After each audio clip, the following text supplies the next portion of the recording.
Bismillahirrahmanirrahim. Assalamualaikum warahmatullahi wabarakatuh. Jumpa lagi di channel YouTube Rivanista. Masih di sudut edukasi belajar mudah dan menyenangkan. Bagaimana kabar adik-adik sekalian, khususnya untuk siswa-siswi kelas 3? Semoga hari ini kalian dalam keadaan sehat. Karena dengan kondisi yang sehat pastinya kita bisa melakukan berbagai kegiatan yang kita inginkan.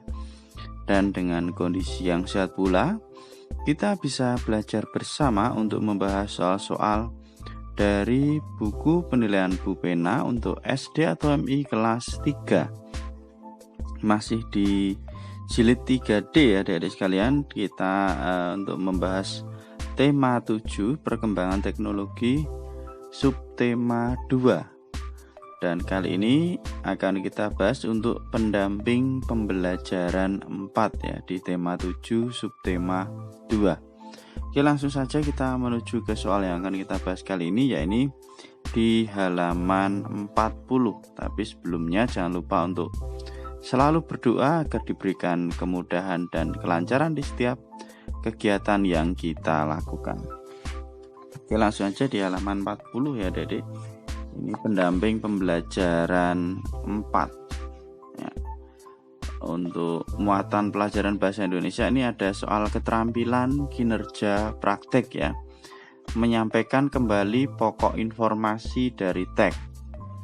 Yang pertama, buatlah kelompok bersama 3 temanmu. Kemudian bacalah teks berikut secara cermat ya. Di sini ada teks, akan kita baca terlebih dahulu ya. Perkembangan kain tenun di Nusantara. Tenun merupakan salah satu karya budaya Indonesia.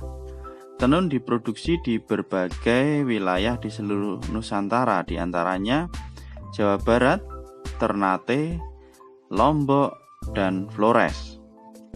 Tenun memiliki makna, nilai sejarah, dan teknik yang tinggi dari segi warna, motif, dan jenis bahan atau benang yang digunakan, serta memiliki keunikan antar daerah.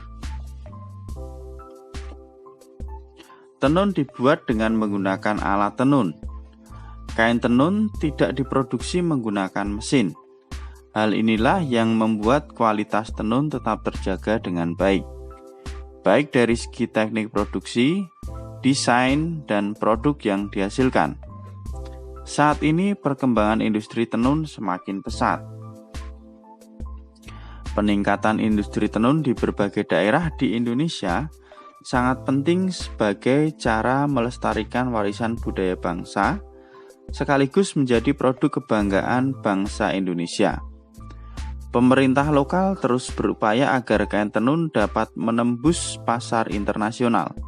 Salah satunya dengan mengikut sertakan para perajin dan pembuat kain tenun pada bazar dan pameran-pameran produk Indonesia. Sumber dari www.kemenperin.go.id ya, dengan judul Lestarikan Produk Tenun, diakses tanggal 6 Februari 2019. Oke, kita ke soal nomor 3 ya Dedek. Diskusikanlah pokok bahasan yang ada di setiap paragraf teks di atas ya. Pokok bahasan di setiap paragrafnya itu kira-kira apa? Jadi di sini ada 3 buah paragraf ya. Ini adalah paragraf pertama itu di halaman 40. Kemudian paragraf yang kedua, dan ini paragraf yang ketiga. Nah, pokok bahasan yang ada di setiap paragraf itu apa? Nah, di sini sudah saya tuliskan ya.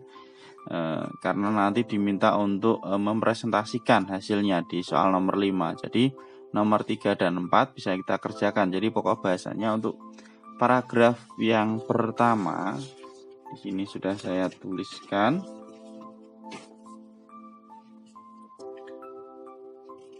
Ya, ini ya. Oke.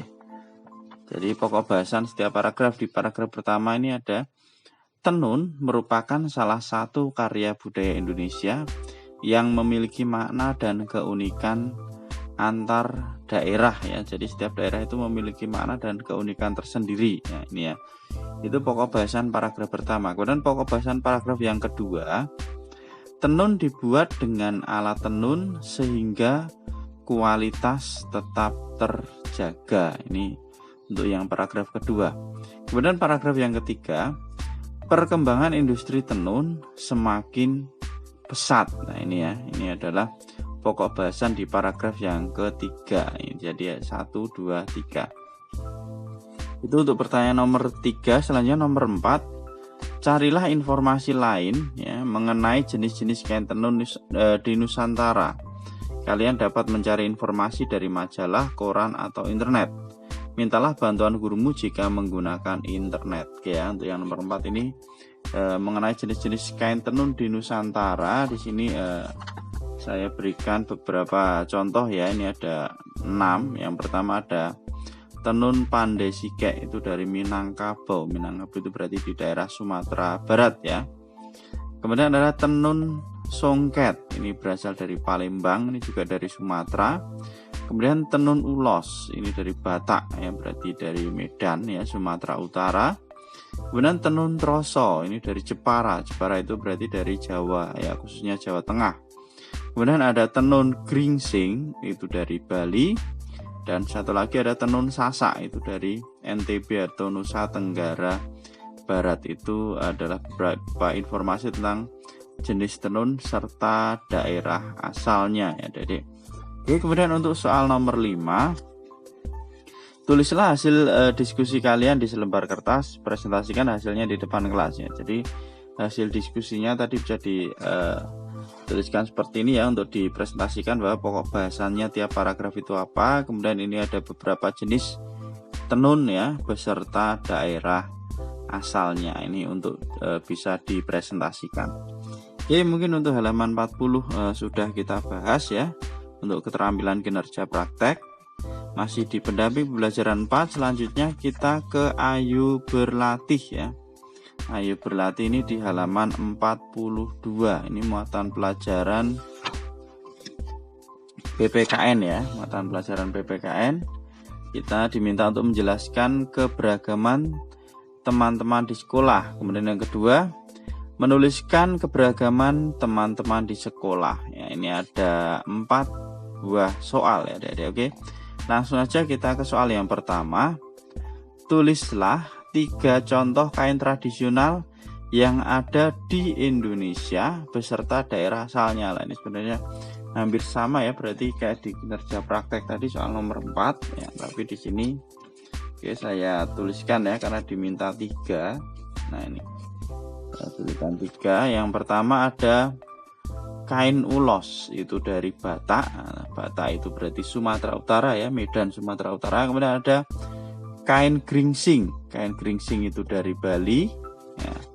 Selanjutnya ada kain tapis. Kain tapis itu dari Lampung. Lampung ini juga Sumatera ya. Jadi itu untuk soal yang pertama.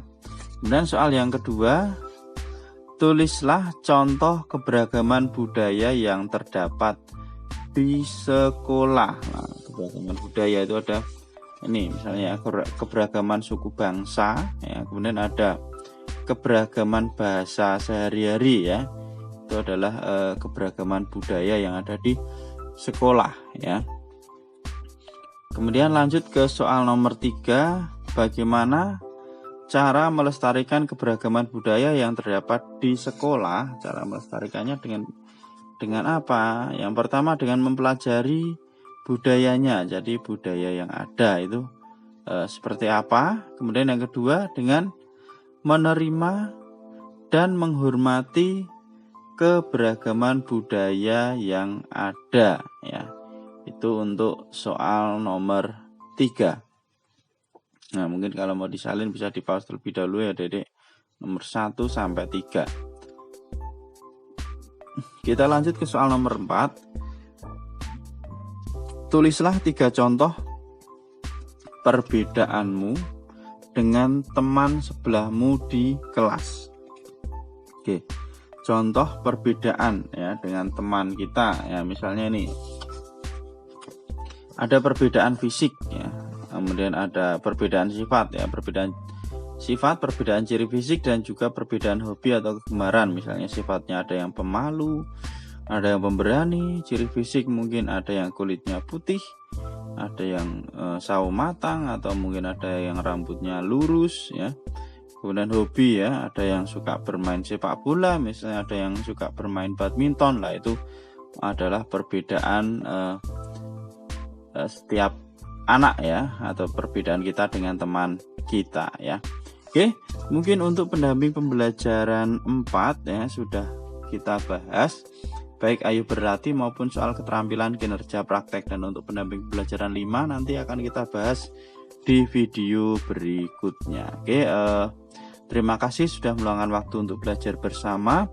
Mohon maaf apabila ada kekurangan, silahkan pertanyaan atau saran bisa dituliskan di kolom komentar untuk kita diskusikan bersama. Dan yang masih ketinggalan pembahasan video sebelumnya bisa dilihat di playlist Bu Pena kelas 3. Untuk pertemuan kali ini saya rasa cukup sekian, dan mohon maaf sekali lagi apabila ada kekurangan. Saya akhiri. Assalamualaikum warahmatullahi wabarakatuh.